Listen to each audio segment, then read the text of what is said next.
প্রত্যেকটি রক্তের কোণায় লেখা আছে যে প্রতিশ্রুতিগুলো আগামীতে যে প্রক্লেমেশনটা আমাদের জাতির সামনে আসবে সেখানে সেগুলো স্পষ্ট করে লেখা থাকতে হবে। প্রক্লেমেশনের মধ্যে গত 53 বছরে যে প্রতিষ্ঠানগুলো ভেঙে পড়েছে সেগুলোর সংস্কারের ইঙ্গিত থাকতে হবে।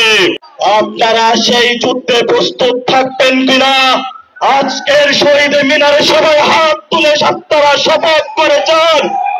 প্রিয় সহযোদ্ধাবৃন্দ এবং দেশবাসী, প্রিয় সাংবাদিক বৃন্দ যারা শুনছেন এবং দেখছেন এবং আগামীতে দেখবেন, আজকে আমরা ঐতিহাসিক একটি সন্ধিক্ষণে এই সন্ধ্যার সময়ে আমাদের জাতীয় শহীদ মিনারে আমরা উপস্থিত হয়েছি। আমাদের গতকালকে পুরো বাংলাদেশে যে জাগরণ সৃষ্টি হয়েছিল, হাজারো শহীদ এবং আহতদের রক্তের উপরে দাঁড়িয়ে আমরা যে বাংলাদেশ বিনির্মাণের স্বপ্ন দেখেছিলাম, সেই স্বপ্ন গাথাগুলোকে একটি ঘোষণাপত্রের মধ্যে লিপিবদ্ধ করতে চেয়েছিলাম। সারা বাংলাদেশে যখন ছাত্র জনতার গণজাগরণ উঠেছিল, বর্তমান সরকার ছাত্র জনতার সেই দাবির মুখে গতকালের রাত্রে বাংলাদেশের সকল দল পক্ষকে নিয়ে একটি ঘোষণাপত্র বাংলাদেশকে উপহার দেওয়ার জন্য প্রেস রিলিজ দিয়েছেন। এটা আমাদের অর্জন।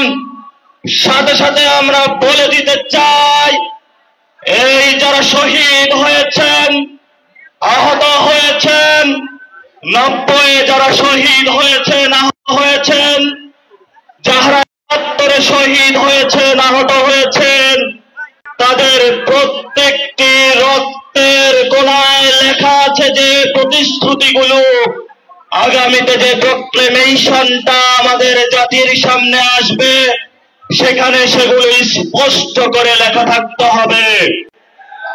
যদি আমরা আমাদের ন্যায্যতার ভিত্তি, আমাদের রক্তের কথাগুলো, আমাদের ভাইয়ের চোখ হারানোর কথাগুলো, আমাদের ভাইয়ের হাত হারানোর কথাগুলো, যারা অঙ্গহানি হয়েছেন সেই কথাগুলা যদি আমরা অক্ষরে অক্ষরে যেই প্রক্লেমেশন আমাদের সামনে আসবে আমরা যদি লিখিতভাবে সেগুলো জাতির সামনে না পাই, এই 24-এর গণঅভ্যুত্থানের বাঘের বাচ্চা এবং বাঘিনীরা সেই প্রক্লেমেশন মেনে নেবে না।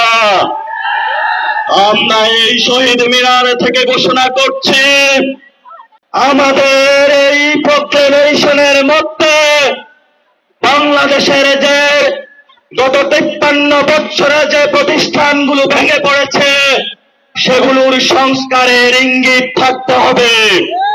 আমরা আরো ঘোষণা করছি, বাংলাদেশ স্বাধীন হয়েছে 24-এ নতুন করে, আমরা আর কোন নতজানু পররাষ্ট্রনীতি বাংলাদেশের পক্ষ থেকে দেখতে চাই না। আমরা বাংলাদেশকে পৃথিবীর মঞ্চে নতুন আর বাংলাদেশ দেখতে চাই, যেই বাংলাদেশের মধ্যে কোন রাষ্ট্রের চোখ রাঙানি চলবে না, যেই বাংলাদেশের মধ্যে কোন শহীদ, কোন আহতের প্রতি চোখ রাঙানো চলবে না।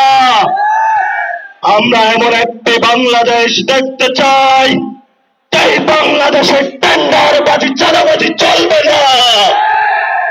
আমরা এমন একটি বাংলাদেশ দেখতে চাই যেখানে শহীদের বিচার এই বছরে আমরা একটি ভিজিবল রূপ দেখতে পাবো ইনশাআল্লাহ।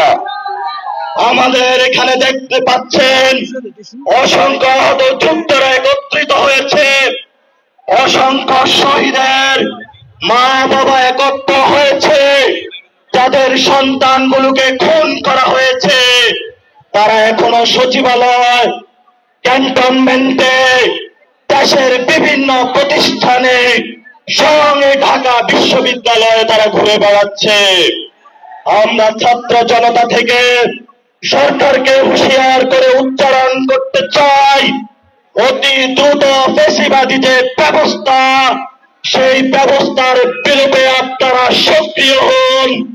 যদি আপনারা সক্রিয় না হতে পারেন তাহলে 24-এর বাঘের বাচ্চারা নিজেদের হাতে আইন তুলে নেবে ইনশাআল্লাহ। প্রিয় ছাত্র জনতা, আমাদের আগামীতে যে কাজগুলো করতে হবে, আমাদের বিচার প্রক্রিয়া সম্পন্ন করতে হবে বাংলার মাটিতে। খুনি হাসিনাকে বাংলার মাটিতে এনে বিচারিক প্রক্রিয়ার মধ্য দিয়ে বাংলাদেশে আওয়ামী লীগকে একটি বিচারের প্রক্রিয়ার মধ্য দিয়ে তাদেরকে খুনের দায়ে জনগণের সামনে উপস্থাপন করে নিষিদ্ধের প্রক্রিয়ায় আমাদেরকে যেতে হবে ইনশাআল্লাহ। আপনারা সেই যুদ্ধে প্রস্তুত থাকবেন কিনা? আজকের শহীদ মিনারে সবাই হাত তুলে আপনারা শপথ করেছেন, এই শহীদ মিনার থেকে যাও, এই বাঘের বাচ্চারা বাংলাদেশে কোন খুনি হাসিনার বিচার করা পর্যন্ত মাঠ ছাড়বে না। এই বাঘের বাচ্চারা বাংলাদেশে যতদিন থাকবে ততদিন পর্যন্ত আওয়ামী লীগের কোন পুনর্বাসন হতে দিবে না। এই বাঘের বাচ্চারা বাংলাদেশে যতদিন থাকবে ততদিন আমরা বিচার এবং সংস্কার প্রক্রিয়া শেষ করে ছাড়বো ইনশাআল্লাহ।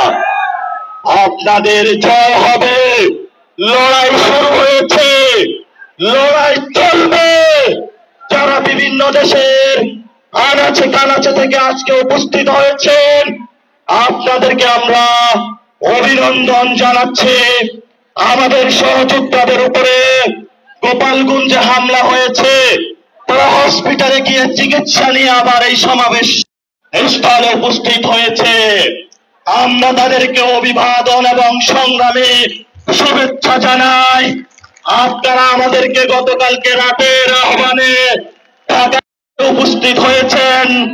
জাতীয় নাগরিক কমিটির সদস্যবৃন্দ যারা রয়েছেন, আপনারা একটি ঐতিহাসিক লড়াইয়ের মধ্য দিয়ে যাচ্ছেন। আপনাদেরকে ইনশাআল্লাহ এই বৈষম্য বিরোধী ছাত্ররা নেতৃত্ব দিচ্ছে। আগামীর দেশ গঠনে আমরা বৈষম্য বিরোধী ছাত্রদের নেতৃত্বে কাজ করবো ইনশাআল্লাহ।